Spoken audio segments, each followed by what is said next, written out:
Bonjour, bienvenue sur Cocotte TV pour une nouvelle vidéo de présentation.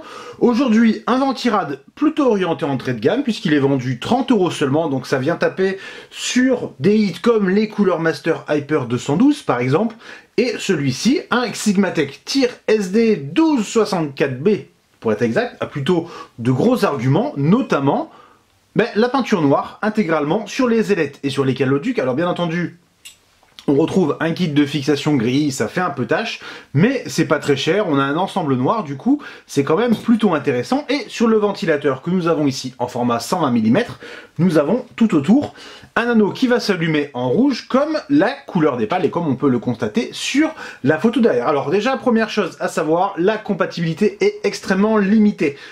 1150 chez Intel, AM3 maximum chez AMD, pas de support M4, puisque le produit est sorti un tout petit peu avant. Alors, il faut qu'on regarde si, entre-temps, il y a eu une mise à jour des caractéristiques. On va pas vous mentir, on n'a pas fait de vérification pour l'instant. Normalement, avec ce petit kit de fixation, ça devrait passer. Il faut qu'on vérifie les dimensions exactes. Pour l'installation en Intel, c'est pas bien compliqué. On met ceci, et ensuite, c'est une fixation, en fait, comme chez AMD. On trouve aussi des petites griffes en noir pour fixer le ventilateur, et bien entendu c'est fixation via push-pin, on aimera ou non, mais généralement ça fonctionne bien et puis ça permet d'avoir quelque chose de pas cher, et bien entendu de la pâte thermique en sachet. Le ventilateur, nous avons un câble gainé, des ailettes qui sont rouges, ici des coins en caoutchouc et bien entendu le système d'éclairage en rouge.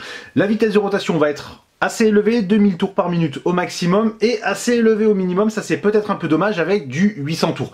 Néanmoins, à 800, ça ne devrait pas faire trop de bruit, il ne devrait pas y avoir trop de soucis. Ensuite, le radiateur, donc nous l'avons dit, intégralement noir sur les ailettes et les 4 caloducs.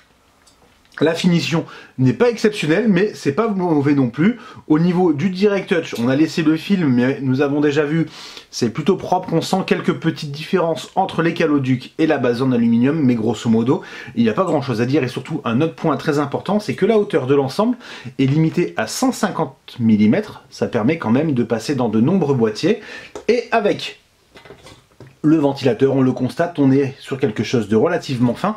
Et le premier slot mémoire n'est pas condamné, et ça c'est encore un point positif. Le tout pour 30 €, c'est quand même vraiment pas mal, même si ça va faire du bruit, même si les performances ne seront pas exceptionnelles par rapport à des modèles plus onéreux, on sera quand même au-dessus d'un stock Intel, et ça a quand même un peu plus de gueule. Le test, on s'en occupe très rapidement, et en attendant, on vous souhaite une très bonne journée à tous.